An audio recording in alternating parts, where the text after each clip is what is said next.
Well, here we go again, debating the nomination of a Donald Trump candidate who is both unqualified and reflects an extreme ideology for the department she will oversee. In this case, it is Seema Verma, and the department is the Centers for Medicare and Medicaid, or CMS as it is often called.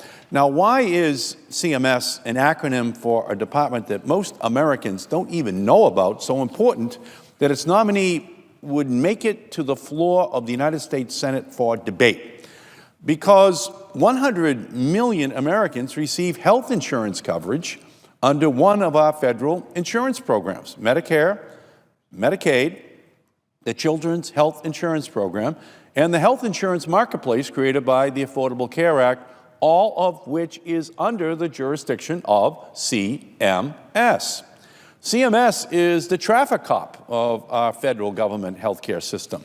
It makes sure that Americans have access to affordable, quality healthcare by administering and overseeing all aspects of our federal health programs. It promotes healthcare innovation and works to reduce waste and fraud and abuse throughout our healthcare system.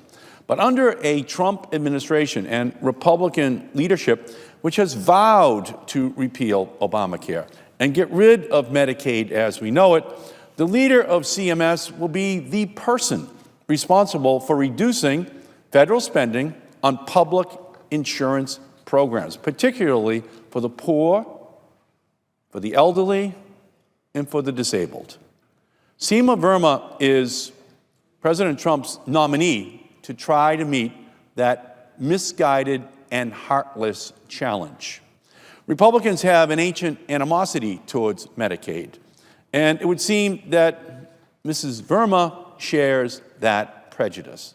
Mrs. Verma is most well known for proposals that penalize and create roadblocks to coverage for low-income Americans.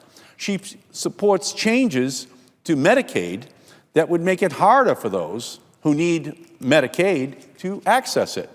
This stance is fundamentally antithetical to the core principles of Medicaid, which is providing coverage for those who cannot afford it. And for the most part, we're talking about poor people in the United States of America in 2017.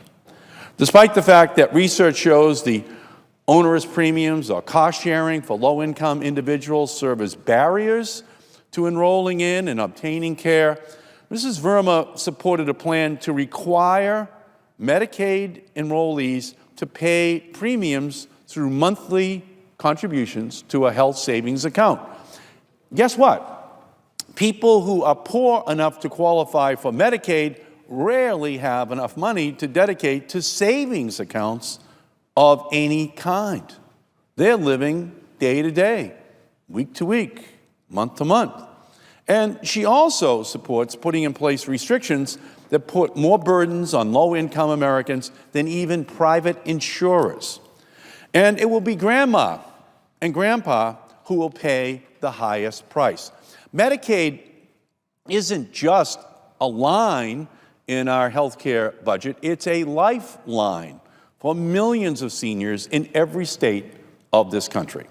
Here are the facts about the importance of Medicaid to our seniors. It is anticipated that by 2060, there will be more than 98 million Americans over the age of 65. The number of individuals over the age of 85 is expected to reach 14.6 million in 2040, triple the number in 2014.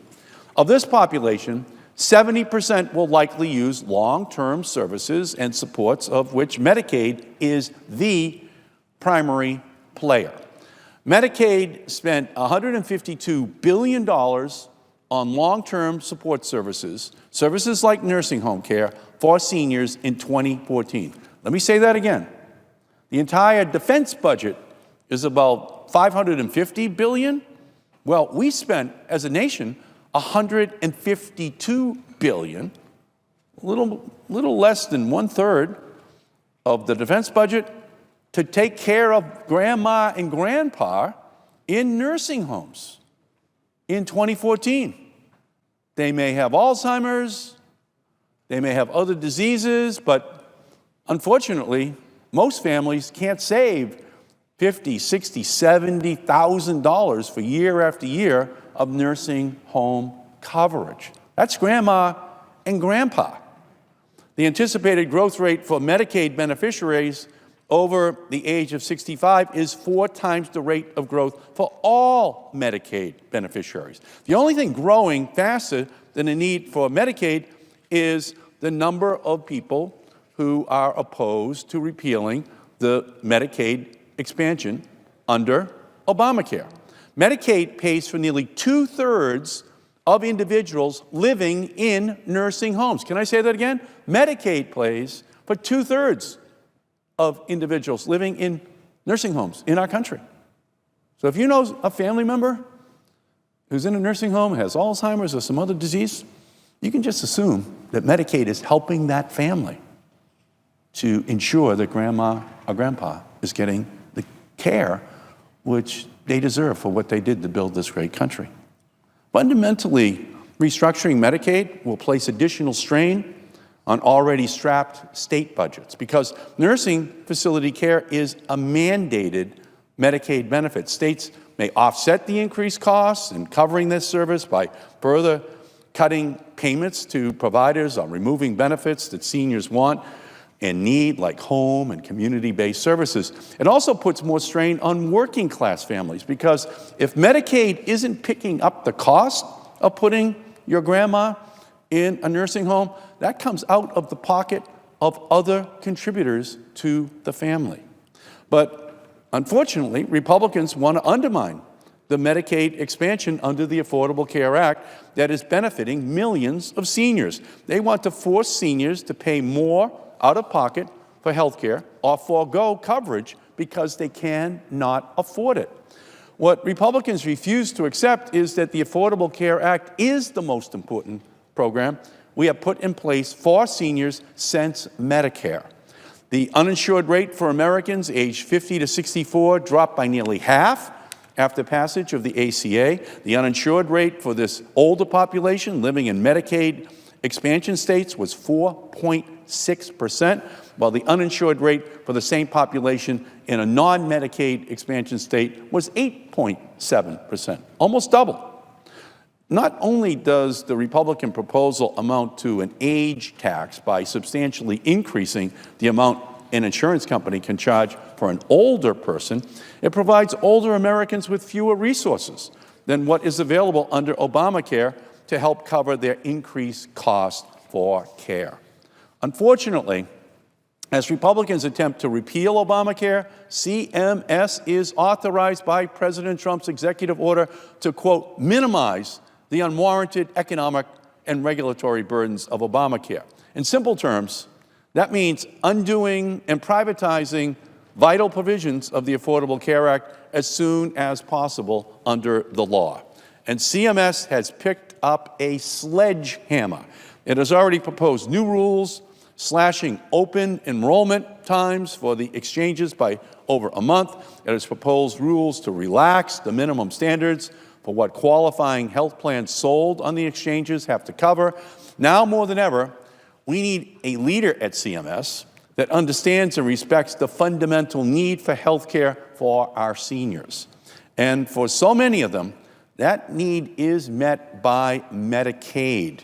Ms. Verma's disdain for Medicaid is simply an insurmountable problem for the millions of older Americans in this country that rely upon this fundamental program. Given her lack of experience and extreme views, several major groups that represent millions of working-class Americans have voiced strong opposition to her confirmation. This is what the American Federation of State, County, and Municipal Employees of the AFL said: leading CMS is too important a role to be held by an individual who is committed to policies so radical that they would jeopardize the health and lives of ordinary Americans. And I could not agree more.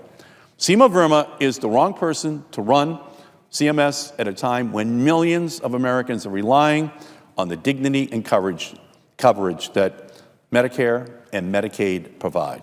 Instead of cutting funding for defense, Donald Trump wants to cut programs for the defenseless. The Trump administration would rather bestow billions more on the Pentagon to pay for nuclear weapons, new nuclear weapons that we do not need and cannot afford, all the while supporting cuts to Medicaid and senior health. We should be cutting Minutemen missiles instead of Medicaid. We should be cutting gravity bombs instead of grandma's prescriptions. The Trump administration's plan for Medicaid and our overall health care system would be a nightmare for grandma and grandpa and millions of middle-class Americans. I am opposed to Seema Verma's nomination, and I call on my colleagues to join me in voting no on her nomination when it is presented here on the Senate floor. Thank you, Mr. President, and I yield back the balance of my time.